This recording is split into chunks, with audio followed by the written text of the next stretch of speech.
Assalamualaikum warahmatullahi wabarakatuh. Innal hamdalillah nahmaduhu wa nasta'inuhu wa nastaghfiruh wa na'udzu billahi min shururi anfusina wa min sayyiati a'malina. May yahdihillahu fala mudilla lahu wa may yudlil fala hadiya lahu. Wa ashhadu an la ilaha illallah wahdahu la syarika lahu wa ashhadu anna Muhammadan abduhu wa rasuluhu la nabiyya ba'dah. Ya ayyuhalladzina amanu taqullaha haqqa tuqatih wa la tamutunna illa wa antum muslimun. Ya ayyuhan nasu taqu rabbakum alladzi khalaqakum min nafsin wahidah wa khalaqa minha zawjaha وبث منهما رجالا كثيرا ونساء واتقوا الله الذي تساءلون به والأرحام إن الله كان عليكم رقيبا يا أيها الذين آمنوا اتقوا الله وقولوا قولا سديدا يصلح لكم أعمالكم ويغفر لكم ذنوبكم ومن يطع الله ورسوله فقد فاز فوزا عظيما. أما بعد فإن أصدق الحديث كتاب الله وخير الهدي هدي محمد صلى الله عليه وسلم وشر الأمور محدثاتها فإن كل محدثة بدعة وكل بدعة ضلالة وكل ضلالة في النار. Ma'asyiral muslimin rahimani wa rahimakumullah. Alhamdulillah, kita bersyukur dan memuji Allah Subhanahu wa taala pada pagi hari ini kita diberikan kekuatan, kita diberikan taufik oleh Allah Subhanahu wa taala sehingga kita bisa kembali berkumpul untuk bersama-sama thalabul ilm membaca ayat-ayat Al-Quran dan hadis-hadis Rasulullah Sallallahu Alaihi Wasallam, hadis-hadis Rasulullah Sallallahu Alaihi Wasallam. Kita mengkaji ilmu agama dan mengharapkan dengannya wajah Allah Subhanahu Wa Taala. Taib, kita lanjutkan pelajaran kita tentang akidah yang kita ambilkan dari kitab Khudh aqidataka minal kitabi was sunnatis sahihah. Ambillah akidahmu dari Al-Quran, dari Alkitab dan as-sunnah as-sahihah, al-hadis yang sahih. Sebelumnya kita ingin menjawab sebuah pertanyaan yang diajukan oleh salah seorang jamaah mengenai hal yang bersangkutan dengan apa yang telah kita bahas pada pertemuan sebelumnya, yakni mengenai hukum memakai gelang yang digunakan untuk pengobatan. Karena sekarang ini, ya sebenarnya fenomena ini sudah muncul, sudah sejak lama. Memakai gelang, apakah itu gelang yang terbuat dari magnet atau yang serupa dengan itu dari bebatuan-bebatuan, batu-batu alam yang dipakai untuk pengobatan. Karena hal ini ada keterkaitannya dengan pembahasan kita sebelumnya, pembahasan kita pada pertemuan 2 minggu yang lalu mengenai hukum menggunakan kalung, menggunakan gelang, menggunakan jimat-jimat yang ditujukan untuk mencari pengobatan, untuk menarik kemanfaatan, mencari kemanfaatan dan menolak kemudaratan. Tayyib, barakallahu fikum.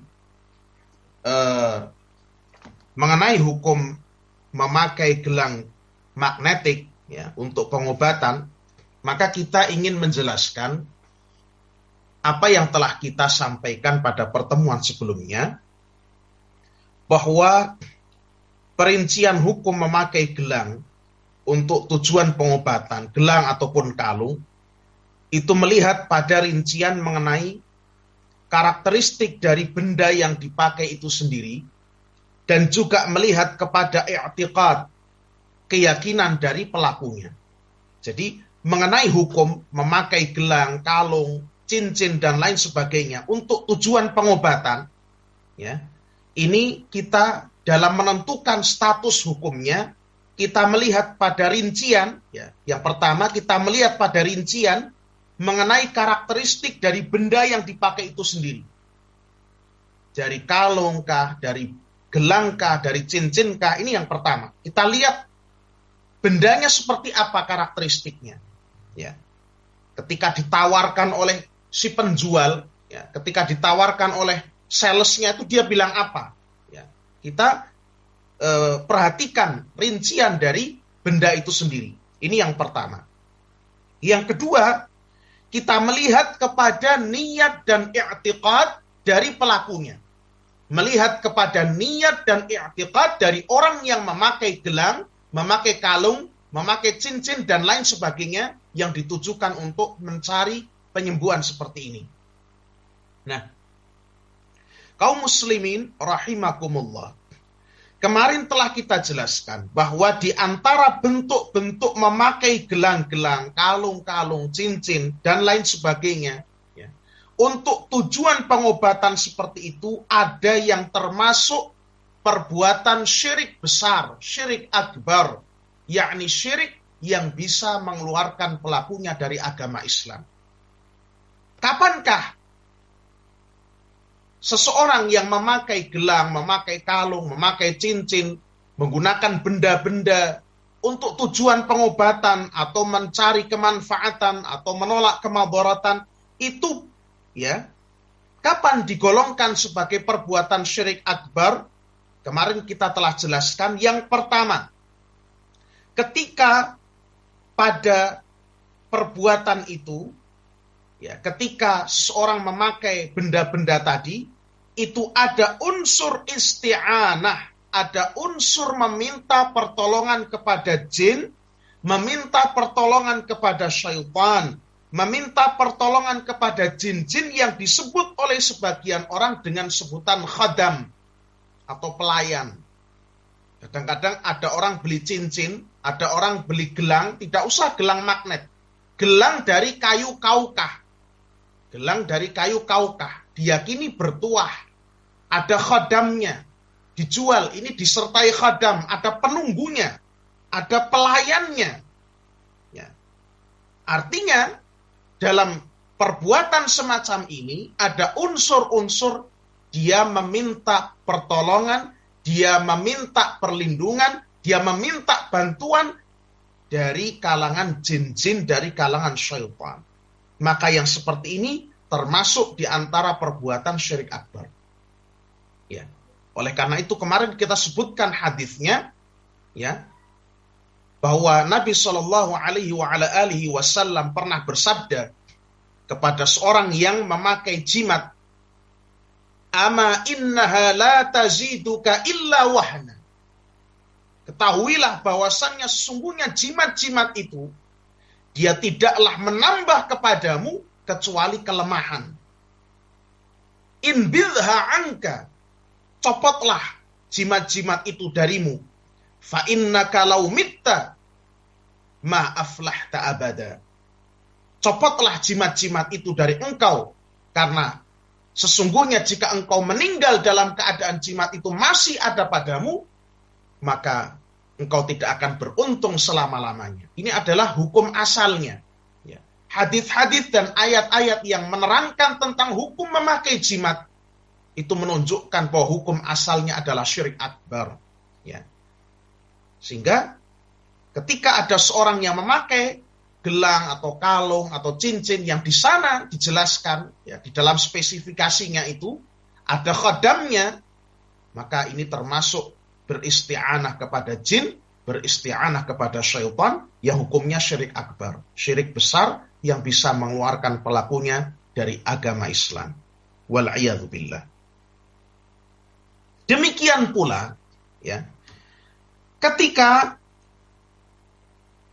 benda tersebut memang dari sisi syariat tidak ada penjelasannya, tidak ada dalilnya bahwa benda itu mendatangkan kesembuhan. Demikian pula juga tidak ada bukti empirisnya, tidak ada keterangan ilmiah yang meyakinkan dari para ahlinya, dari para dokter, dari para ilmuwan, yang menunjukkan bahwa ia terbukti secara empiris dan meyakinkan bahwa itu memang mendatangkan kesembuhan, bisa menjadi obat. Kemudian si pelakunya menggunakan itu, menggunakan kalung, menggunakan gelang, menggunakan cincin, dan meyakini bahwa cincin, gelang, kalung tadi bisa mendatangkan kesembuhan dengan sendirinya, bisa mendatangkan kemanfaatan dengan sendirinya, bisa menolak kemudaratan dengan sendirinya. Ini juga termasuk syirik akbar. Ya. Ini kategori di mana seorang memakai benda-benda seperti itu tergolong syirik akbar. Terkadang juga bisa termasuk kategori syirik asghar, syirik yang kecil, tidak sampai mengeluarkan dari agama, akan tetapi ini termasuk di antara dosa yang paling besar.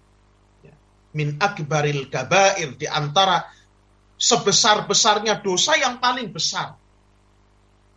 Kita telah jelaskan pada pertemuan sebelumnya bahwa yang namanya syirik asghar, meskipun dia dinamakan asghar, dinamakan syirik yang kecil, tapi dia termasuk di antara sebesar-besarnya dosa. Bahkan lebih parah, lebih besar bahayanya ketimbang maksiat biasa. Nah, kadang ada orang yang memakai gelang, pakai kalung, pakai cincin, dan lain sebagainya, tergolong syirik kecil. Kapan itu? Bila mana, tadi kita jelaskan, bendanya tidak ada dalil secara syar'i yang menunjukkan bahwa itu menjadi obat, itu menjadi syifa, itu merupakan penyembuh. Tidak ada dalil. Baik dari Al-Quran maupun hadis-hadis yang sahih, tidak ada dalil. Kan tidak ada dalil bahwa gelang, kalung, cincin, ya, giok atau batu-batu alam, kemudian gelang magnet itu bisa menyembuhkan. Tidak ada dalil. Dan juga tidak ada dukungan empiris yang kuat. Tidak ada keterangan dari para ahli yang meyakinkan, yang telah terbukti secara empiris bahwa itu memang bisa menjadi sebab menyembuhkan. Ya. Belum bisa dibuktikan secara pasti dan meyakinkan. Itu hanya dugaan-dugaan saja, klaim-klaim saja. Kemudian juga tidak ada unsur isti'anah kepada jin. Ya, tidak ada unsur isti'anah kepada jin. Dan pelakunya meyakini bahwa benda tadi itu adalah sebab yang bisa menyembuhkan dengan seizin Allah. Maka ini termasuk syirik asghar. Saya ulang, termasuk syirik kecil apabila bendanya itu tidak ada dalil secara syar'i yang menunjukkan bahwa dia itu termasuk penyembuh. Atau secara empiris, berdasarkan keterangan para dokter, para ahli, itu bukan benda yang bisa menyembuhkan. Bukan sebab yang bisa menyembuhkan. Tidak ada keterangan secara pasti dan meyakinkan bahwa itu memang sebab kesembuhan, bukan obat. Ya. Artinya ini bukan sebab yang syar'i, bukan sebab kauni. Kemudian dia menjadikan sesuatu itu sebagai sebab menurut keyakinan dia sendiri. Dan tidak ada padanya unsur isti'anah kepada jin. Maka yang seperti ini termasuk syirik asghar. Kalau ada unsur isti'anah pada jin, tadi ada khodamnya, itu masuk syirik akbar. Ya. Kalau pelakunya meyakini bahwa benda tadi memberikan manfaat dengan sendirinya, masuk syirik akbar. Tapi kalau tadi bendanya tidak ada dalil, juga tidak terbukti secara empiris, tapi pelakunya tidak ada unsur-unsur meminta tolong kepada khodam-khodam dari kalangan bangsa jin, pelakunya juga meyakini bahwa ketika dia menggunakan benda tadi, dia menjadikan itu sebagai sebab, padahal itu bukan sebab sebenarnya. Bukan ditunjukkan oleh dalil, juga bukan berdasarkan keterangan para ahli secara empiris, tapi pelakunya meyakini bahwa itu adalah sebab, ya, padahal bukan sebenarnya. Dia meyakini bahwa benda-benda tadi tidaklah bisa mendatangkan manfaat kecuali dengan seizin Allah. Maka yang seperti ini termasuk syirik asghar, syirik yang kecil. Ya, sehingga hati-hati ini. Tidak kemudian, loh kan bisa mendatangkan manfaat pelakunya. Ya. Kadang-kadang sebagian orang berdalil, loh kan pelakunya meyakini, ya, pelakunya meyakini bahwa ini kan seizin Allah sehingga tidak syirik. Loh, tidak mesti. Syirik asghar itu kaidahnya, syirik kecil itu kaidahnya, ya, menjadikan suatu sebab apa yang bukan sebab. Ittikhadzus sabab ma laisa bisabab. Menjadikan sesuatu sebagai sebab padahal dia bukan sebab. Dia bukan sebab secara syar'i, artinya tidak ada dalil yang menunjukkan bahwa dia adalah penyembuh. Seperti air zam-zam misalnya, itu ada dalil bahwa dia bisa dipakai untuk syifa, untuk tujuan pengobatan. Ya. Ma'u zam-zam lima syuribalahu. Air zam-zam itu sesuai dengan apa yang diniatkan oleh orang yang meminumnya. Demikian pula madu, habbatus sauda, dan lain sebagainya. Itu ada dalil yang menunjukkan bahwa itu adalah penyembuhan secara syar'i. Demikian pula membaca ayat-ayat Al-Quran, membaca surah Al-Fatihah, di mana Al-Fatihah merupakan ruqyah, itu dalil secara syar'i menunjukkan bahwa itu adalah penyembuh. Kalau tidak ada dalil, maka kita lihat apakah benda tadi itu ada dukungan secara empiris atau tidak. Apakah ada bukti yang meyakinkan dari para ilmuwan, dari para ahlinya, para dokter, bahwa itu memang terbukti secara pasti dan meyakinkan, bukan sekedar klaim bahwa itu memang betul-betul bisa menyembuhkan, bisa menjadi obat, seperti halnya amoksilin, paracetamol, ya, seperti halnya vaksin dan lain sebagainya, yang memang terbukti, teruji melalui proses-proses pengujian, eksperimen, empiris. Ya. Kalau ini apa hubungannya antara seorang pakai gelang, ya, dengan menyembuhkan? Tidak ada hubungannya, tidak ada penelitian empirisnya. Ya. Hanya sekedar klaim. Tapi tadi tidak ada unsur isti'anah kepada jin. Pelakunya meyakini bahwa benda tadi tidak mendatangkan manfaat dengan sendirinya. Maka ini masuk syirik asghar, syirik yang kecil. Nah, juga kadang-kadang seorang pakai kalung misalnya, itu tidak termasuk syirik bila tidak dimaksudkan dengannya apa-apa. Ya, orang pakai kalung biasa, wanita ya, pakai kalung biasa. Ada yang mungkin kalau dulu orang Jawa ya, saya kurang tahu kalau orang-orang daerah lain, itu kalau penyakit gondongan itu kadang-kadang dikalungi buah pace. Itu kan ya dia sebenarnya ingin mengaitkan itu dengan bukti empiris ya, bahwa pace mengandung ini dan ini sehingga dikalungi. Ya. Meskipun juga kita nanti juga melihat lagi apakah itu ada atau tidak. Ya. Jangan-jangan itu hanya sekedar keyakinan di masyarakat, hanya sekedar mitos yang beredar di masyarakat. Ya. Tidak termasuk syirik apabila dia hanya memakainya biasa saja. Kalung-kalung biasa, bukan kalung pengobatan semacam ini. Kalung-kalung biasa. Wanita biasanya pakai kalung ya. Kemudian tadi orang mungkin karena nggak tahu saja. Ya, misalnya kalungan pace untuk orang gondongan. Pakai pace misalnya. Ya mungkin karena nggak tahu saja. Ya, dikiranya ini bisa menyembuhkan kan pakai buah. Artinya masih ada hubungannya, masih bisa ditilik secara jelas. Kemudian juga tidak ada embel-embel unsur-unsur isti'anah kepada jin. Ya, pelakunya juga yakin bahwasannya hal tersebut ya hanya sebab saja. Sementara yang bisa mendatangkan manfaat dan madarat hanya Allah Subhanahu wa taala. Yang seperti ini tidak termasuk kesyirikan. Ya. Apalagi ada dalil dan bukti empirisnya, ada dalilnya misalnya, atau ada bukti empirisnya. Ya, maka seperti ini tidak termasuk perbuatan kesyirikan. Nah, kita lihat sekarang orang yang memakai kalung, memakai gelang, memakai cincin magnet itu seperti apa? Masuk yang mana? Kaum muslimin rahimakumullah, ada di antara gelang-gelang tadi ya, yang terbuat dari magnet, benda-bendanya yang terbuat dari magnet. Apakah itu kalung, apakah itu gelang, terbuat dari magnet. Ya. Kita pertanyakan, apakah ini terbukti secara ilmiah? Ya. Ternyata belum terbukti secara ilmiah bahwa magnet itu memberikan dampak kesehatan kepada tubuh. Dan mereka meyakini bahwa magnet itu ada hubungannya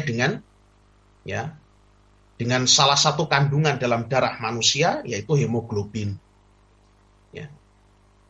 Karena dalam salah satu unsur hemoglobin itu ada unsur besinya. Nah, magnet ini menurut mereka bisa menarik unsur besi itu sehingga melancarkan peredaran darah dan lain sebagainya. Tapi belum terbukti, belum ada bukti empiris dan meyakinkan bahwa memakai gelang-gelang seperti itu, memakai pengobatan magnet itu bisa melancarkan, bisa memberikan kesehatan. Belum ada bukti. Ya.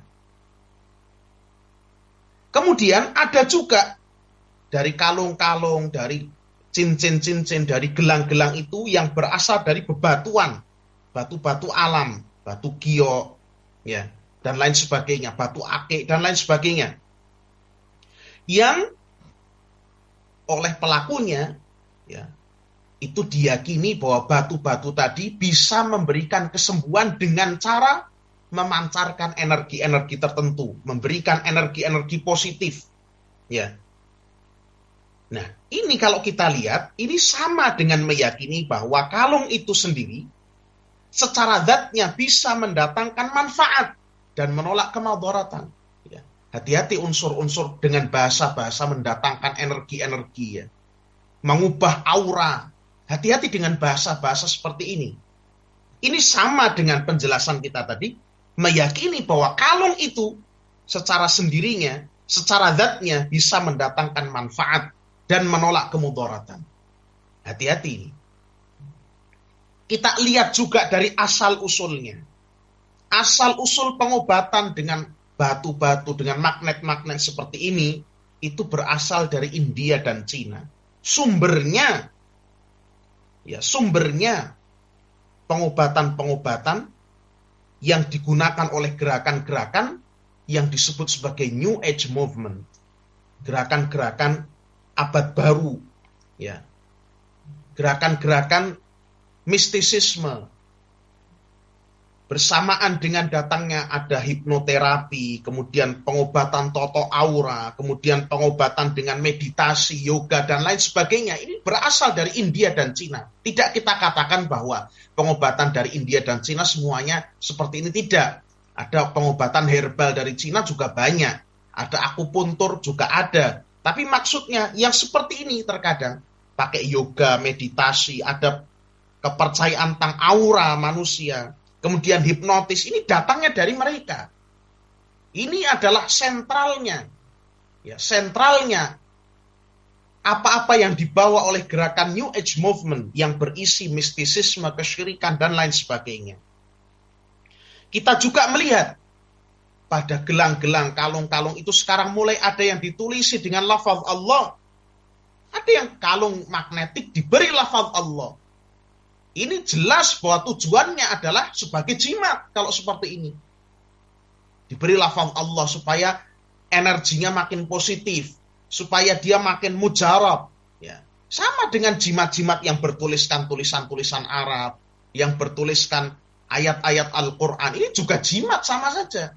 Ya, ayat Al-Quran itu bukan dipakai sebagai jimat, bukan ditulis di suatu kertas dibawa, dikalungkan. Bukan seperti ini cara penggunaan Al-Quran. Bukan seperti ini bertabarruk mengambil berkah dengan Al-Quran. Bukan, ini jimat, sama saja jimat. Masuk dalam keumuman larangan tentang jimat. Man ta'allaqa tamimatan faqad asyrak.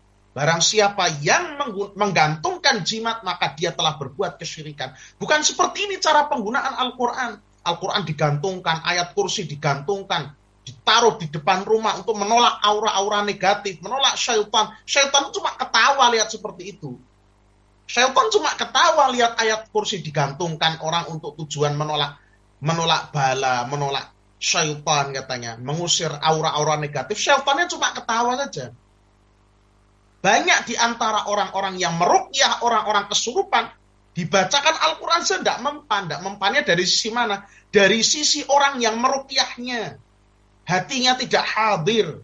Hatinya tidak khusyuk dalam meruqyah. Ya. Cuma asal was-was seperti baca mantra. Ini bukan ruqyah. Ruqyah itu doa.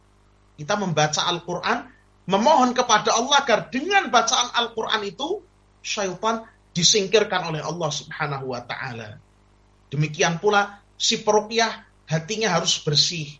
Dia termasuk di antara orang-orang yang menjaga agamanya. Dia termasuk orang-orang yang menjauh dari kemaksiatan. Ini akan membantu, ya, membantu seorang, ya, ruqyahnya itu semakin dekat pada ijabah. Ruqyahnya itu akan semakin mendatangkan kemanfaatan, akan semakin mujarab ruqyahnya. Tapi kalau cuma dengan tulisan-tulisan yang dipajang, ini bukan seperti itu caranya. Bertabarruk, mengambil barakah, mengambil kesembuhan dengan Al-Quran, bukan seperti itu caranya. Ya. Sehingga tadi gelang-gelang ada itu tulisi nama Allah, ditulisi lafzul jalalah, lafaz Allah. Ini jelas ini arah-arahnya kemana? Arah-arahnya menjadi jimat. Sama kedudukannya dengan jimat. Kemudian juga dari sisi kita melihat pada saddud dzari'ah. Kalau bahasanya para ulama, saddan lidzara'i'. Menutup celah-celah menuju kepada kemadharatan yang besar. Menutup celah-celah menuju kepada kesyirikan. Karena orang-orang yang biasanya yang sudah pakai gelang-gelang seperti ini, dia sudah tidak bisa membedakan lagi. Ya. Dia akan gampang sekali terjerumus dalam bentuk-bentuk jimat-jimat yang lainnya. Ya. Hanya dengan iming-iming, ya, ini bisa menyembuhkan, ini bisa mendatangkan kesehatan, ini bisa menyembuhkan penyakit. Dan iming-imingnya seperti itu, dibaluti dengan bahasa-bahasa ilmiah. Dia tidak tahu padahal hakikatnya itu adalah jimat. Hakikatnya itu adalah jimat. Betapa banyak jimat-jimat yang di sana katanya memancarkan aura positif, ya. Tadi kita telah jelaskan model-model ada kata-kata totok aura, meningkatkan aura. Ini bahasa-bahasa New Age Movement, ini bahasa-bahasa spiritualisme, mistisisme. Ini jelas-jelas sumber sentralnya kesyirikan ini. Ya. Jadi jangan mudah tertipu dengan bahasa-bahasa seperti itu. Meningkatkan aura supaya semakin dicintai orang. Orang-orang semakin segan kepada dia. Ini apa sebenarnya hakikat dari seperti ini adalah sihir. Hakikat seperti ini adalah jimat. Meningkatkan aura supaya orang makin segan. Ini kan sebenarnya aji pengasihan. Ya. Barakallahu fikum. Bahasa-bahasa seperti ini. Sehingga dalam rangka saddan lidzara'i', menutup celah-celah, menuju kepada kemadharatan, menuju kepada hal-hal yang menjerumuskan, menuju kepada kesyirikan, maka hal semacam ini harus ditutup, harus dihindari. Bukankah Nabi SAW telah bersabda, Innal halala bayyinun, wa innal harama bayyinun, wa bainahuma umurun mushtabihat, la ya'lamuhunna katsirun minan nas. Sesungguhnya yang halal telah jelas, yang haram telah jelas, dan di antaranya ada urusan-urusan yang mushtabihat, yang samar-samar, yang banyak manusia tidak mengetahuinya. Orang-orang biasa, orang-orang yang baru belajar. Ya. Kadang-kadang banyak tidak mengetahui hal-hal semacam ini. Mudah sekali diiming-imingi oleh para sales-sales itu, mudah sekali. Barakallahu fikum. La ya'lamuhunna katsirun minan nas. Jadi kebanyakan manusia tidak mengetahui perkara-perkara syubhat ini. Ya. Mereka tidak belajar akidah secara detail, mereka tidak belajar tentang tauhid, tentang kesyirikan, mereka mudah sekali terjerumus dalam hal semacam ini. Famanittaqas syubhat, kata Nabi SAW, barang siapa yang menjauhi perkara-perkara syubhat, faqad istabra'a li dinihi wa 'irdihi, maka sungguh dia telah menjaga agamanya dan juga menjaga kehormatannya.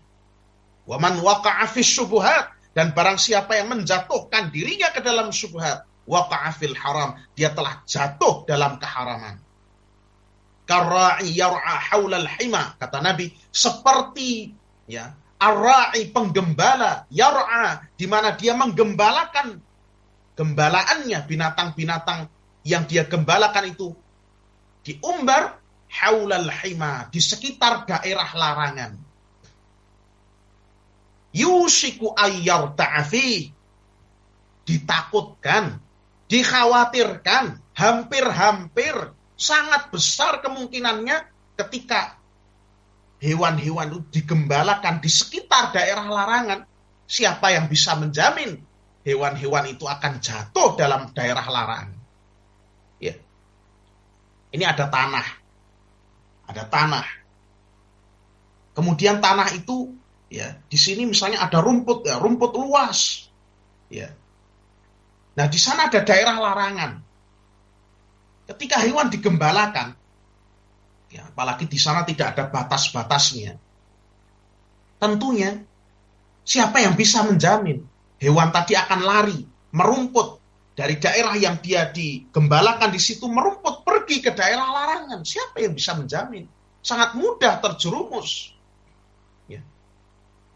Wong sudah dipagari saja, yang namanya hewan sudah dipagari, ya, dia kadang-kadang masih menjerumuskan dirinya, masih melakukan hal-hal yang dilarang, yang dicegah oleh si penggembalanya. Kita punya kucing misalnya, yang namanya kucing, ya meskipun kita kadang-kadang sudah menyiapkan di situ pasir untuk dia buang, ya, buang hajat atau beol di situlah.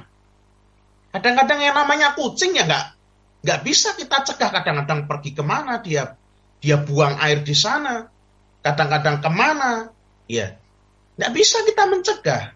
Ini namanya orang punya kucing harus siap di rumahnya pasti, ya, ada kotoran misalnya, atau dia ajak jalan-jalan ada kotoran, di depan rumahnya ada kotoran, pasti, meskipun kadang-kadang sudah disiapkan di situ pasir. Kadang-kadang dia lebih milih pasir di rumah tetangganya punya pasir menumpuk sedang bangun rumah, kucingnya lebih pilih di situ daripada pasir di rumahnya. Siapa yang bisa menjamin? Maka kata Nabi, karra'i yar'a haulal hima yushiku ayyar ta'afi. Ibaratnya orang yang menjerumuskan diri dalam perkara syubhat itu seperti penggembala yang menggembalakan binatang-binatang gembalaannya di sekitar daerah larangan. Yushiku ayyar ta'afi, ditakutkan, dikhawatirkan, hampir-hampir tidak ada yang bisa menjamin dia akan terjerumus ke dalam daerah larangan itu. Dia akan masuk ke dalam daerah larangan itu. Ala, kata Nabi, ala wa inna likulli malikin himan. Ingat, setiap raja, setiap penguasa itu pasti punya daerah larangan. Ya, kita biasa lihat di berbagai tempat itu ada, ini tanah milik pemerintah, dilarang masuk. Ya, ini tanah milik fulan, dilarang masuk. Ya, pasti di setiap daerah penguasa atau orang yang punya pengaruh di situ pasti punya daerah larangan yang di situ tidak boleh dimasuki. Ya. Wa inna himallahi maharimu. Dan sesungguhnya daerah larangan Allah adalah hal-hal yang diharamkannya. Nabi mengumpamakannya dengan setiap penguasa di dunia itu pasti punya daerah larangan. Allah Jalla wa'ala, ya, sebagai Malikul Mulk, raja dari segala raja, juga punya daerah larangan. Apa itu? Hal-hal yang diharamkan oleh Allah. Wa inna himallahi maharimu. Sesungguhnya daerah larangan Allah subhanahu wa ta'ala adalah hal-hal yang diharamkannya. Ya. Ala wa inna fil jasadi mudghah fa idza salahat salahal jasadu kullu wa idza fasadat fasadal jasadu kullu ala wahiyal qalb. Ingatlah bahwasannya di dalam diri seorang manusia itu ada segumpal daging. Apabila dia baik, maka baiklah seluruh daripada tubuh manusia itu. Apabila dia rusak, maka rusaklah seluruhnya. Ala wahyal qalb. Ingatlah bahwa itu adalah hati. Kenapa Nabi memaparkan ini? Sallallahu alaihi wasallam. Kenapa beliau memaparkan ini? Artinya hati-hati dalam urusan masalah hati. Masalah qalbu. Karena mudah sekali yang namanya qalbu itu terseret dalam fitnah, terseret dalam syubhat, terseret dalam perkara-perkara yang haram. Gampang sekali. Ketika seorang mulai bermudah-mudahan, itu mudah sekali diseret dalam hal-hal yang diharamkan Allah Subhanahu wa taala. Masih mending itu perbuatan maksiat. Kalau kesyirikan, Masya Allah. Kalau kesyirikan, ya, urusannya sudah akidah, ini berbahaya, sangat berbahaya. Ya. Dan juga dari sisi yang lain, kita kadang-kadang oke lah kita kesampingkan dulu. Ya, yang tadi kita kesampingkan dulu. Kalau misalnya ada seorang sales menawarkan ini gelang bisa menyembuhkan dan lain-lain bla bla bla bla. Sementara secara penjelasan ilmiah belum ada bukti empiris, belum ada bukti pasti yang menyatakan bahwa itu memang bisa menyembuhkan, itu berdampak pada kesehatan dan lain sebagainya. Kita beli gelang, kalung macam-macam itu harganya mahal. Bukankah itu termasuk di antara perbuatan sia-sia? Bukankah itu termasuk perbuatan menghambur-hamburkan harta, iman-iman harta kita? Digunakan untuk perbuatan yang belum jelas kepastiannya, yang belum jelas, yang belum pasti manfaatnya. Sehingga kesimpulan jawaban ini, yang panjang ini tadi, saya ingin menegaskan bahwa yang namanya memakai gelang seperti itu, ya, mungkin tidak bisa kita katakan syirik akbar. Karena biasanya orang yang beli gelang magnet, gelang bebatuan, itu biasanya dia tidak beristi'anah kepada syaitan. Tidak ada khodamnya. Biasanya, insya Allah biasanya tidak ada khodamnya. Ya. Tapi hal-hal semacam itu tidak jauh-jauh dari bentuk-bentuk ya, jimat yang dilarang dalam Islam. Bisa jadi ya, kebanyakannya termasuk di antara syirik asghar, menjadikan suatu yang sebenarnya bukan sebab, tidak ada dalilnya, tidak ada bukti empirisnya sebagai sebab. Ini syirik asghar. Ya. Demikian pula di sana, kadang-kadang ya orang juga bisa terjerumus. Ya, terjerumus dalam hal apa? Kalau batunya tadi mungkin bukan dari magnet, ya kadang-kadang diiming-iming ini batu ini bisa memancarkan energi dan lain sebagainya. Ini juga kadang-kadang hati-hati bisa menyerempet juga ke syirik akbar. Sehingga kesimpulannya hal semacam ini dijauhi. Ya, hal semacam ini dijauhi. Terus, ya, tadi kita telah ingatkan apa manfaatnya melakukan, membeli, ya, mendekati sesuatu yang belum jelas kepastiannya. Kalau seorang pengen jaga kesehatan, jelas ada hal-hal yang pasti. Makan makanan yang bergizi, ya, minum banyak jus buah misalnya, atau dia juga makan makanan yang sehat. Kalau nasi mungkin kurang menyehatkan, ya makan nasi merah misalnya, makan roti dengan serat gandum misalnya, banyak makan sayur dan lain sebagainya. Olahraga, kalau tidak kuat olahraga apa yang bisa dia lakukan? Minum vitamin, ya, dan lain sebagainya. Yang jelas-jelas kepastiannya, ya, tidak dengan cara-cara instan semacam ini yang biasanya sangat kental dengan urusan-urusan, paling tidaknya minimalnya penipuan lah, ya, minimal ini, baru minimal ini, ya, belum lagi kalau dia tadi disertai, wah ada lafal Allah yang dituliskan di dalam kalung-kalung semacam itu, belum lagi dengan keyakinan tadi, dia bisa memancarkan aura-aura tertentu. Sekarang kan ada itu foto aura, apa itu maksudnya, ya, kadang-kadang cuma foto thermal, foto panas saja, tapi dinamakan foto aura. Tapi hal semacam ini itu menyeret banyak di antara kaum muslimin kepada perbuatan-perbuatan, kepada keyakinan-keyakinan yang menyimpang dari syariat Islam. Barakallahu fikum. Ya. Ini sehingga kesimpulan jawaban kami tadi adalah hal semacam ini dijauhi. Hal semacam ini dijauhi. Ya, ada gelang-gelang, kalung-kalung untuk penyembuhan, termasuk juga teknik penyembuhan dengan batu-batu seperti dulu ada ceragem, jauhi. Saya belak-belakan aja, jauhi itu. Mana ada kaitannya batu dengan penyembuhan? Tidak ada. Kalau ada di internet, ya, sumber-sumber di internet itu banyak, di WhatsApp banyak. Tapi itu hanya klaim-klaim saja. Bapak Ibu baca di satu situs, yang lain akan menentang hal itu. Ya, klaim-klaim saja. Ada dokter, ya, dokter spesialis kejiwaan, SPKJ, Dia termasuk di antara sales, termasuk di antara dokter yang dia bekerja di penjualan benda-benda semacam itu. Ya tentu dia bilangnya bahwa benda-benda semacam itu bermanfaat. Sementara di situs lain ada dokter juga yang mengatakan itu belum terbukti secara empiris. Nah, ini kan belum pasti. Ya. Pengobatan pakai batu-batu jauhi. Kecuali yang memang terbukti. Ya. Pintar-pintar kita membedakan. Kadang-kadang ada batu itu kemudian dipanaskan. Batunya dipanaskan, dihangatkan. Ini bukan pengobatan pakai batu berarti, ini pakai panas, pengobatan pakai panas, ya, supaya tubuh kita hangat. Ini berbeda, ya. Artinya di situ yang diinginkan panasnya, bukan batunya, ya, bukan batunya. Lama-lama kalau orang-orang bermudah-mudahan dalam hal semacam ini, ponari nanti lama-lama didatangi sudah.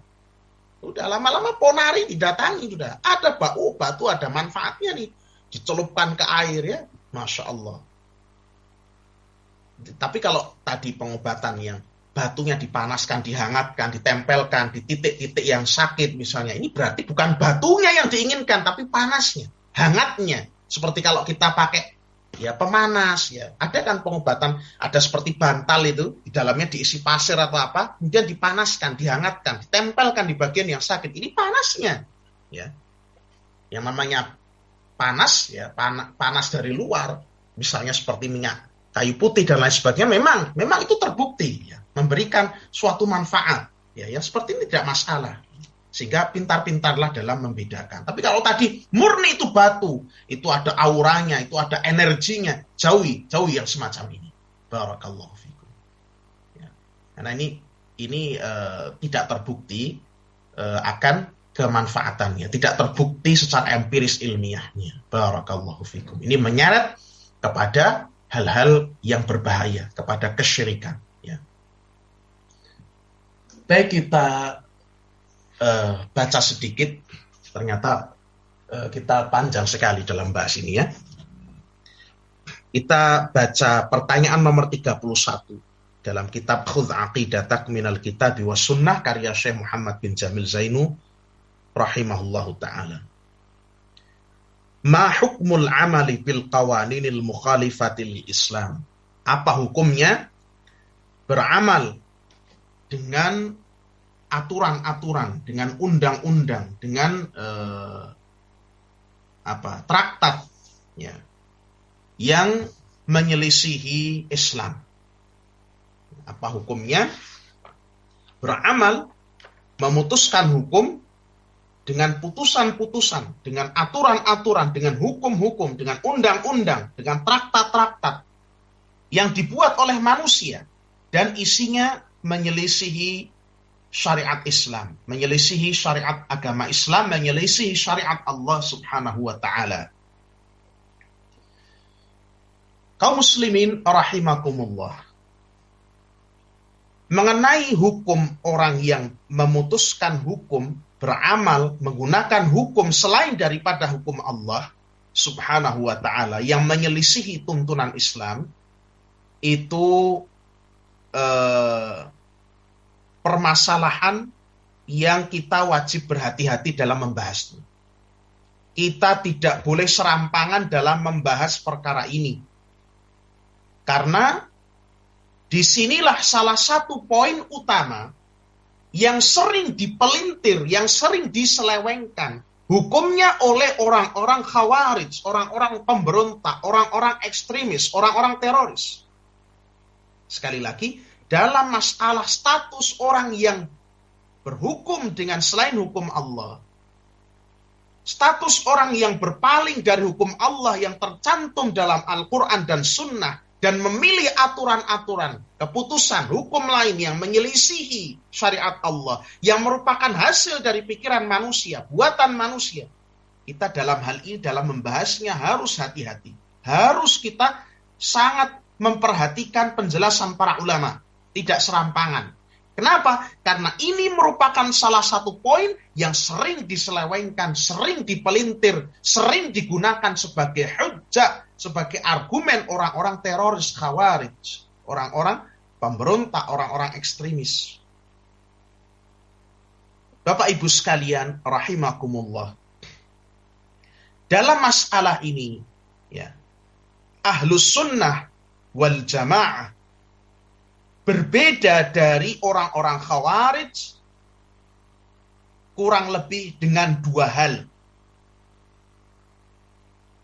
Yang pertama, Ahlus Sunnati wal Jamaah berbeda dengan orang-orang Khawarij atau orang-orang yang terpengaruh dengan mazhab atau pemikiran Khawarij, yang sering sekali mereka itu terjatuh, tergelincir dalam masalah ini.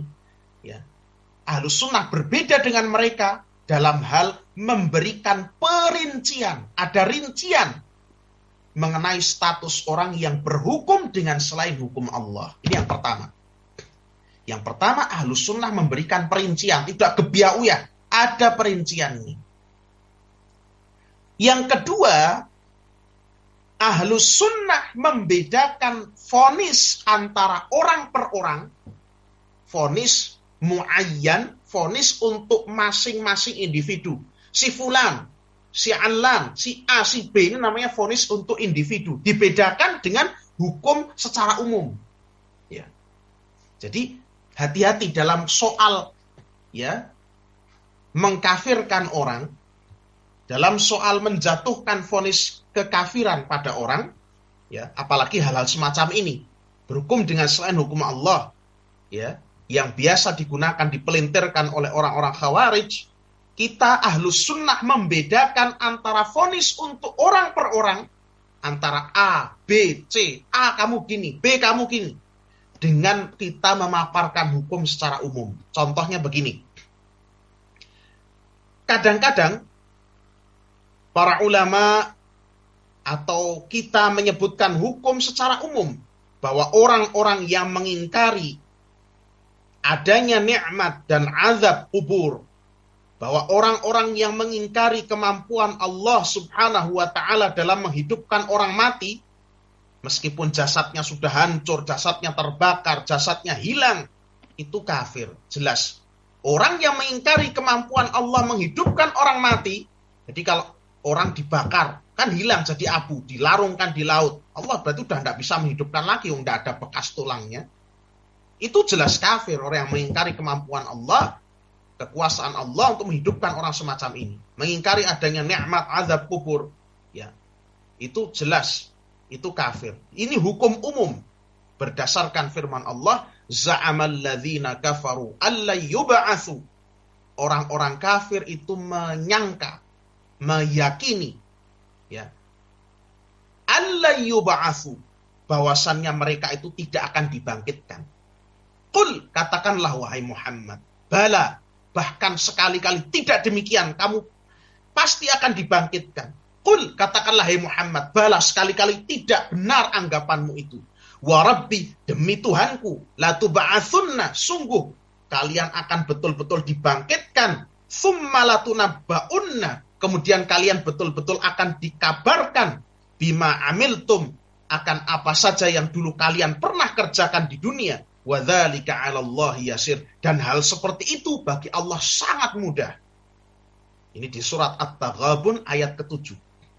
Jadi berdasarkan ayat ini, hukum umum orang yang mengingkari kebangkitan, mengingkari bahwa Allah mampu membangkitkan manusia di akhirat, ya, meskipun jasadnya sudah tidak ada, sudah hangus, sudah hancur, sudah tidak ada bentuknya lagi, maka jelas-jelas itu kafir. Itu hukum umum. Tapi kadang-kadang ada kasus-kasus orang per orang yang kita tidak bisa memvonis seperti itu. Ya, ada penghalang-penghalang kekufurannya. Contohnya, ada di dalam Sahihul Bukhari, kita pernah menyebutkan ini.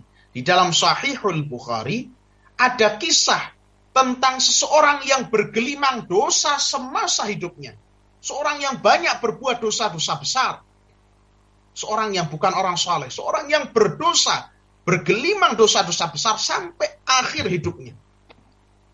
Ketika menjelang wafatnya, dia berwasiat kepada anak-anaknya, idza ana muttu fa ahriquni, jika saya nanti meninggal, maka bakarlah jenazah saya. Tsummashaƙuni, kemudian nanti jadikanlah, setelah dibakar betul-betul jadikanlah hancur menjadi abu. Ada tulang-tulang, hancurkan, lumatkan sampai jadi abu. Tsummadharruni fil yammi, kemudian tebarkanlah di lautan. Fawallahi la in qadarallahu alayya, demi Allah, sesungguhnya jika Allah berkehendak untuk menyiksa saya, karena dosa-dosa yang dia lakukan semasa hidupnya, la yu'adzibani 'adzaban ma 'adzabahu ahadan minal alamin, kata dia. Allah pasti akan menyiksa saya dengan azab yang tidak pernah ditimpakan kepada seorang pun di antara para makhluknya. Dari perkataannya ini menunjukkan bahwa dia itu sebenarnya, ya, dia itu meyakini bahwa Allah itu tidak mampu kalau membangkitkan jasad kalau sudah dilumatkan sampai hilang. Itu tidak bisa dibangkitkan lagi.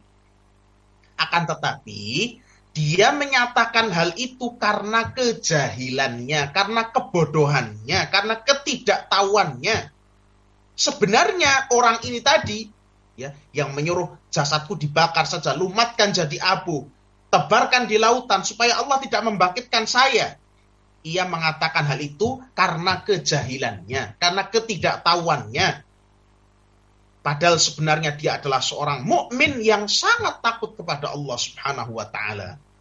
Maka dalam lanjutan hadis itu disebutkan bahwa ketika di akhirat Allah Subhanahu wa taala membangkitkan kembali orang itu dan bertanya, "Ma hamalaka ala ma fa'alta?" Kenapa atau apa yang mendorong kamu berbuat seperti itu?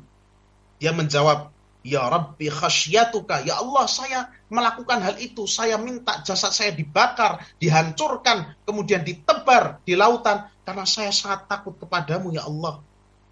Maka Allah Subhanahu wa taala mengampuninya. Mengampuni dia, kemudian memasukkan dia ke dalam surga. Barakallahu fikum.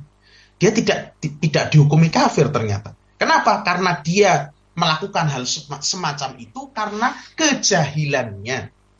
Bukan karena dia mengingkari, ya, bukan karena dia mengingkari akhirat, mengingkari kemampuan Allah dalam menghidupkan orang mati, tidak. Tapi karena kejahilannya, ketidaktahuannya, ya. Sehingga tadi kita bedakan, Ahlus Sunnah membedakan antara vonis untuk orang per orang dengan vonis untuk umum. Kita mengatakan orang yang tawaf di kuburan misalnya, itu perbuatan syirik besar. Tawaf di kuburan, mengelilingi kuburan, ya, dengan tujuan beribadah sana, itu perbuatan syirik besar. Tapi tidak mesti tiap orang per orang kemudian kita katakan kamu musyrik. Tidak boleh seperti ini. Hati-hati sampai betul-betul kita tahu sudah tidak ada lagi penghalang-penghalang, uzur-uzur yang bisa memberikan uzur kepada dia, menghalangi dia untuk divonis sebagai orang yang kafir, orang yang terjatuh dalam kekufuran akbar. Ya. Karena kadang-kadang dia tidak tahu. Ya, kadang-kadang dia tidak tahu. Sekarang begini saja mudahnya. Betapa banyak di antara kaum muslimin yang meyakini bahwa kalau ada orang yang gantung bunuh diri misalnya di suatu rumah, kemudian rumah itu atau kos-kosan tempat bunuh diri itu tidak berani ditinggali. Betul tidak? Betul. Betapa banyak orang-orang muslim, saudara-saudara kita muslim meyakini seperti ini. Oh, kalau ada orang meninggal dunia, gantung diri, arwahnya penasaran. Ya, di sebuah rumah, kemudian rumah itu dijual tidak laku, kos-kosan dijual tidak laku, orang-orang pada takut. Padahal itu konsekuensinya dia mengingkari akan adanya nikmat dan azab kubur. Karena orang yang meninggal dunia, rohnya berada di dalam kubur, berada di dalam tanggungan Allah Subhanahu wa taala, berada di dalam penjagaan Allah Subhanahu wa taala, tidak bisa kabur-kabur ke dunia. Itu konsekuensi dari keimanan kepada hari akhir. Ya. Orang yang percaya seperti itu berarti percayanya dia bisa lepas. Dia bisa jadi hantu gentayangan. Ya. Keyakinan dia menyelisih keimanan kepada hari akhir, keimanan kepada negeri akhirat. Apakah seperti itu dia dianggap kufur? Ya tidak. Banyak di antara kaum muslimin yang meyakini seperti itu karena ketidaktahuan, apalagi dibumbui oleh orang-orang yang mengaku sebagai kiai, mengaku sebagai ustadz, mengaku sebagai ahli agama. Bahwa roh itu datang ketika 40 hari, datang ketika 7 hari, 3 hari, tiap hari Jumat nilii, dan lain sebagainya, dibumbui dengan hadis-hadis yang dhaif. Ya mereka tambah percaya. Ya, karena kejahilan, barakallahu fikum, kejahilan. Nah, Kemudian juga ada satu perbedaan lagi antara ahlus sunnah, pengikut sunnah, dengan orang-orang khawarij, orang-orang teroris ekstremis, orang-orang pemberontak dalam masalah memvonis, menjatuhkan vonis mengenai orang yang berhukum dengan selain hukum Allah. Bahwa ahlus sunnah dalam membahas masalah ini itu dalam rangka nasihat untuk seluruh kaum muslimin, nasihat yang sifatnya tulus agar kaum muslimin terjauhkan dari hal-hal yang membinasakan, dari hal-hal yang dimurkai Allah Subhanahu wa taala. Sebagai nasihat, ad-dinun nasihah, kata Nabi, sesungguhnya agama itu nasihat. Kata para sahabat, liman, untuk siapa ya Rasulullah? Tujuannya untuk siapa ya Rasulullah? Kata beliau, lillah, nasihat agar bertakwa kepada Allah. Wali kitabihi, nasihat agar beriman dan mengikuti kitab Allah. Wali rasulihi, nasihat untuk beriman, mengikuti, taat kepada rasulnya. Wali a'immatil muslimin, dan nasihat ya kepada pemimpin-pemimpin kaum muslimin. Wa ammatihim, dan nasihat kepada orang-orang umum, orang-orang keumuman kaum muslimin, agar mereka menetapi kebenaran, agar mereka menetapi jalan yang lurus. Nasihat yang sifatnya tulus, agar kaum muslimin terselamatkan, agar kaum muslimin punya ilmu, agar kaum muslimin mereka bisa selamat dari hal-hal yang dimurkai Allah. Adapun orang-orang khawarij, orang-orang teroris, orang-orang ekstremis, yang mereka sasar, yang mereka target ketika membahas masalah-masalah seperti ini adalah pemerintah. Pokoknya tujuannya bagaimana caranya pemerintah itu dicari-cari kesalahannya, dikafirkan, ditauhidkan, supaya bisa mereka gulingkan. Sehingga dengan itu mereka telah memecah persatuan kaum muslimin. Mereka telah merusak persatuan kaum muslimin di bawah ketaatan pada ulil amri mereka. Mereka menginginkan dengan pembahasan seperti ini kebatilan, kerusuhan, perpecahan, bukannya perbaikan. Adapun ahlus sunnah, tujuan mereka dalam segala hal, termasuk dalam hal ini adalah nasihat. Sebagaimana tersebut dalam surat Hud ayat yang ke-88, in uridu illal islaha mastata'tu. Tidaklah aku inginkan kecuali perbaikan, islah, mastata'tu, sesuai dengan kemampuan saya. Wa ma taufiqi illa billah, dan tidaklah ada taufik bagiku kecuali dari Allah. Alaihi tawakkaltu wa ilaihi unib. Kepada Allah lah satu-satunya aku bertawakal, dan kepadanya pula aku akan kembali. Aku bertaubat kembali kepadanya.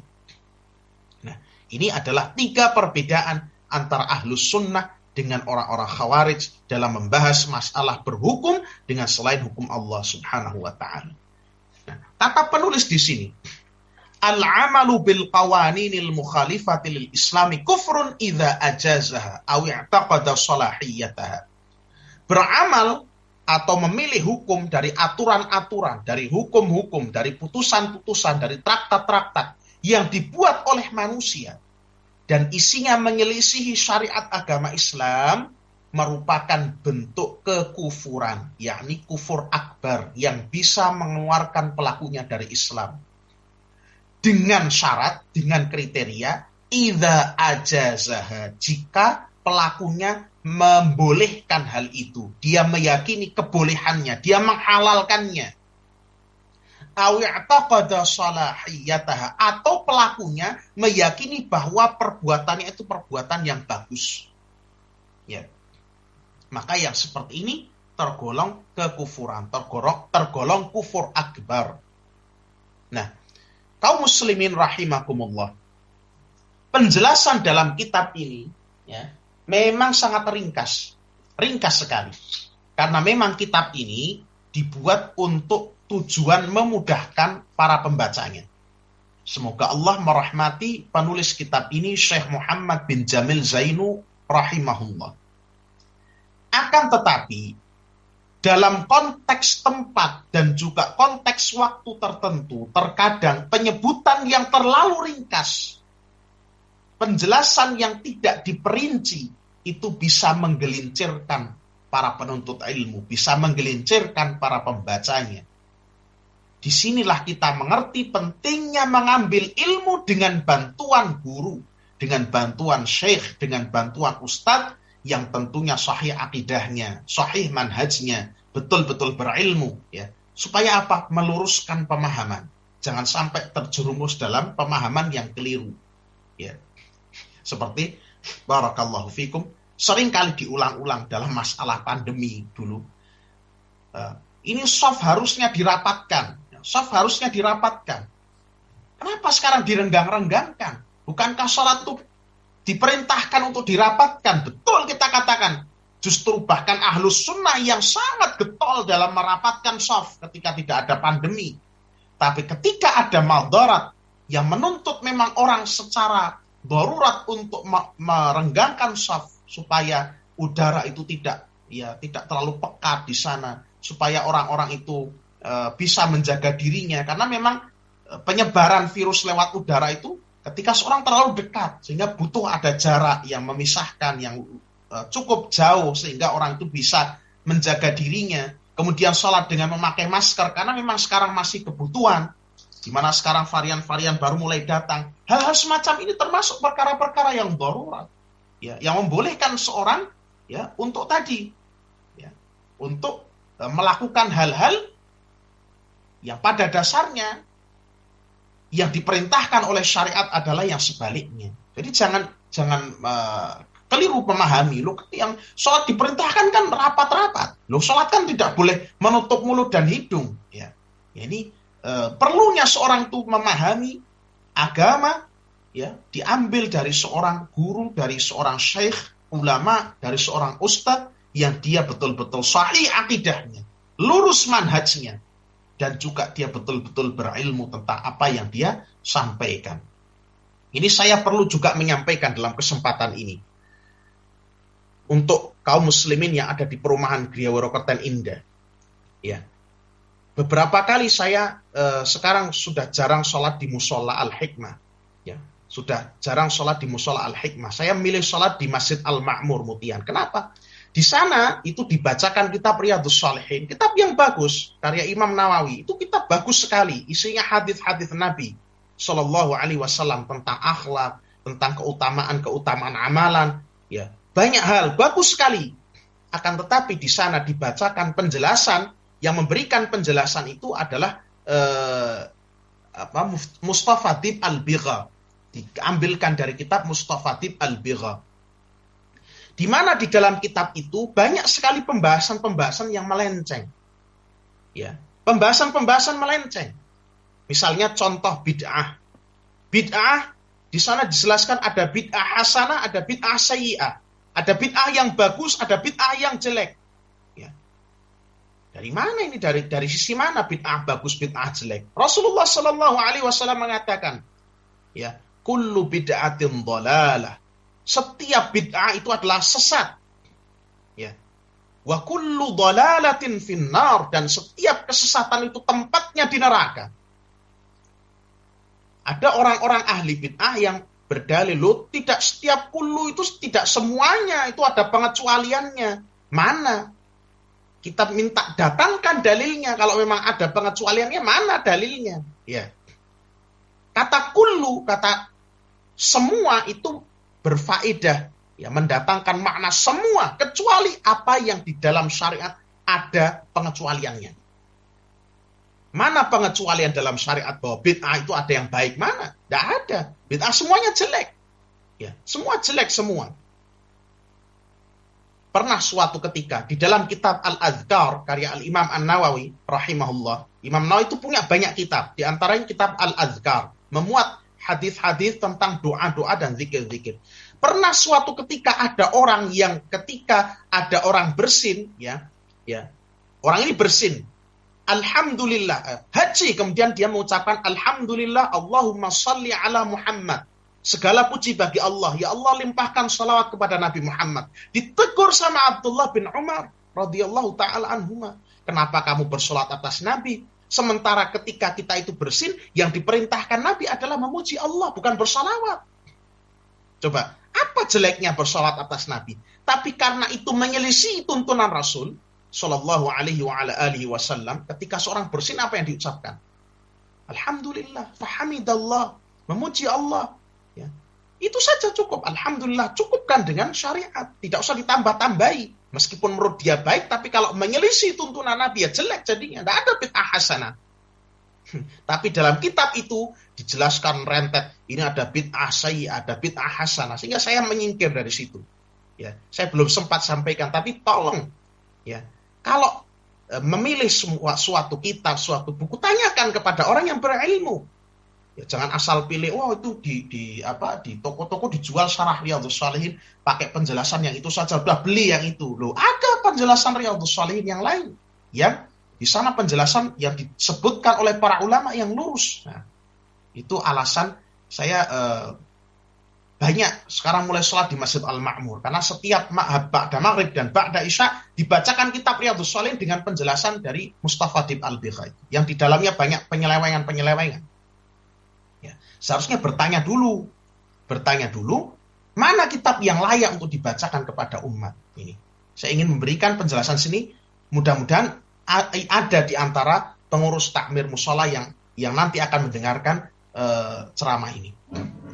Nah, mengenai pembahasan tadi, kita ringkaskan ya. Dalam kitab Syarah Thalathatul Usul yang ditulis oleh Syekh Saleh bin Abdul Aziz bin Muhammad Al-Syekh hafizahullah, disebutkan bahwa ada 3 macam perbuatan berhukum dengan selain hukum Allah yang menyebabkan pelakunya terjerumus dalam kufur akbar. Ada 3 macam berhukum dengan selain hukum Allah yang menyebabkan pelakunya terjerumus dalam kekufuran yang besar, kekafiran yang mengeluarkan pelakunya dari Islam. Yang pertama, orang yang berhukum dengan selain hukum Allah, hukum buatan manusia, di mana isi dari hukum tersebut isinya berlawanan dengan syariat Allah, dalam keadaan dia meyakini bahwa hal semacam itu hukumnya halal, maka ini tergolong kufur akbar, kafir yang besar, yang mengeluarkan pelakunya dari Islam, kufur akbar.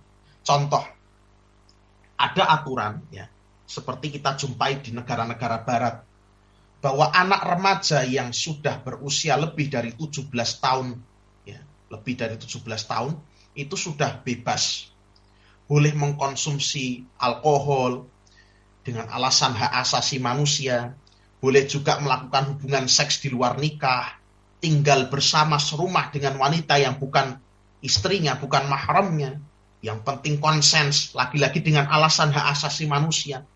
Ya, ada aturan seperti itu misalnya, contoh. Kemudian dia itu mengambil kebijakan itu, memutuskan, menetapkan, menerapkan aturan semacam itu, dan dia meyakini bahwa hal itu boleh-boleh saja. Ya. Maka yang seperti ini termasuk di antara kategori kufur akbar. Ya. Misalnya di suatu desa, dia sebagai Pak RT, boleh saja di situ menerapkan, boleh orang-orang yang non-mahram, orang-orang yang bukan istrinya boleh tinggal serumah, dalam bahasa kita kumpul kebo, ya. Dan seorang ini dia meyakini bahwa itu halal, boleh-boleh saja. Itu jelas, itu termasuk di antara perbuatan kufur akbar. Ini bentuk yang pertama. Ya. Yang kedua, orang yang berhukum dengan selain hukum Allah, di mana hukum selain hukum Allah itu isinya menyelisihi syariat Islam, menyelisihi tuntunan agama. Dan orang tadi itu meyakini bahwa kedudukan hukum Allah itu setara dengan hukum buatan manusia tadi. Ini juga termasuk kekufuran yang besar, kufur akbar. Misalnya, ada putusan hukum warisan, ya, putusan hukum warisan menurut adat tertentu, di mana harta warisan itu semuanya jatuh ke tangan pihak wanita. Wanita yang menjadi dominan. Karena misalnya corak adat itu memang matrilineal, ya, dominannya pada wanita. Kemudian ada orang yang menganggap, yang meyakini bahwa adat warisan semacam itu dengan syariat Allah mengenai hukum waris itu setara, sepadan, sama-sama kuatnya. Bahasa kita podo joyonyo, sama kuatnya.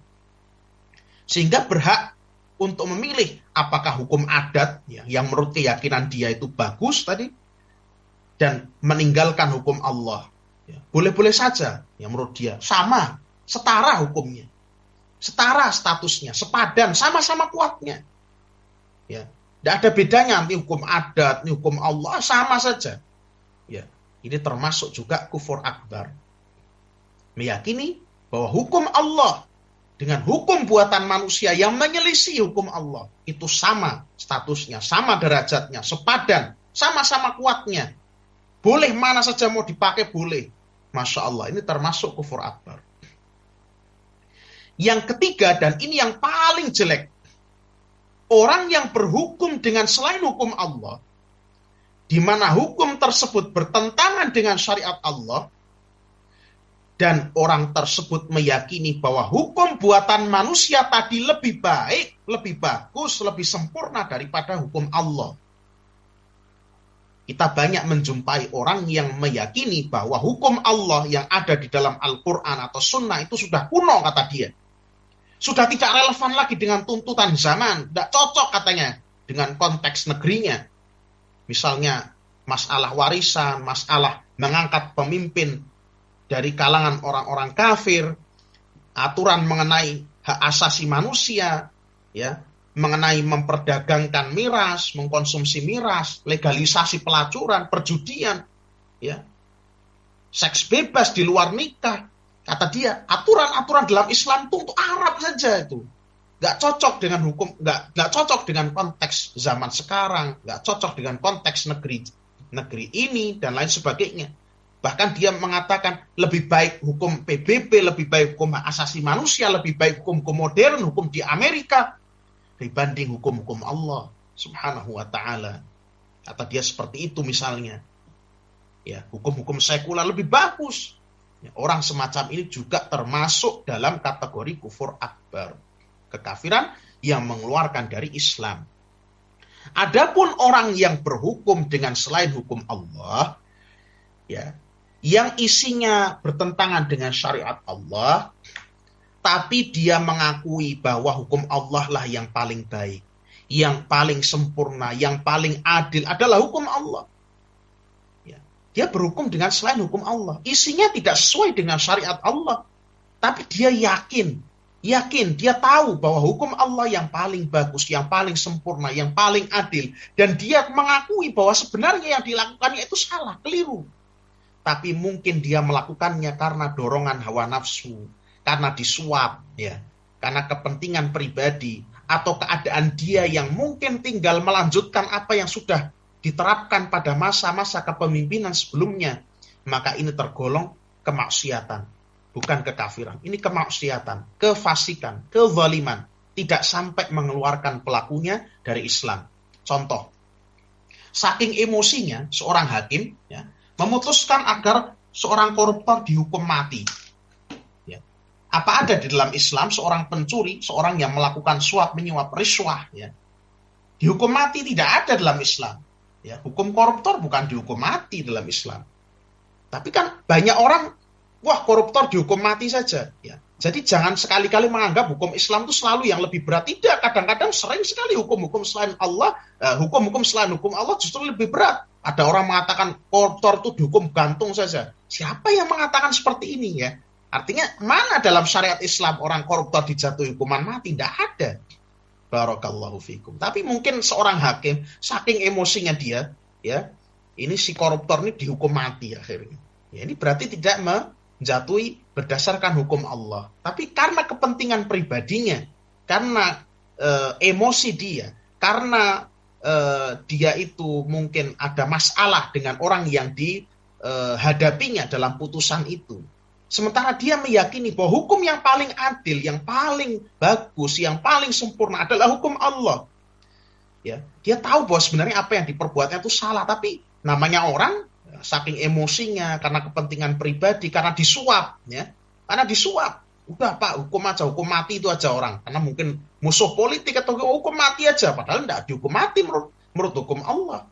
Ya, yang seperti ini tergolong perbuatan maksiat, kefasikan, kezaliman. Ya, ingin saya garis bawahi, jangan dianggap hukum Islam itu selalu yang lebih berat. Ya. Kadang-kadang justru hukum selain hukum Allah itu justru yang lebih berat. Ya. Ini banyak kasus seperti itu.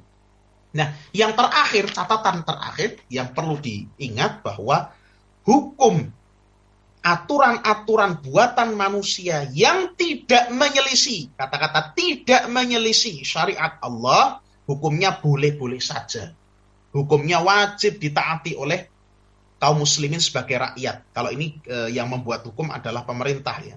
Pemerintah pusat misalnya membuat aturan yang tidak ada penyelisihan terhadap syariat Allah. Contohnya apa? Aturan lalu lintas. Ya, nggak ada di dalam Quran dan Sunnah aturan lalu lintas. Kalau hijau terus, kalau kuning siap-siap, kalau merah berhenti, tidak ada. Tapi tidak ada pertentangannya juga dengan syariat Islam. Karena itu justru melindungi jiwa manusia. Di antara tujuannya adalah melindungi jiwa manusia. Ya, coba bayangkan tidak ada lalu lintas, semuanya langsung asal semrawut saja, maju semua. Ya, akan carut marut kondisi jalan itu. Demikian pula misalnya aturan membuang limbah, aturan perlindungan satwa-satwa dan juga pohon-pohon, ya, flora-flora yang terancam punah.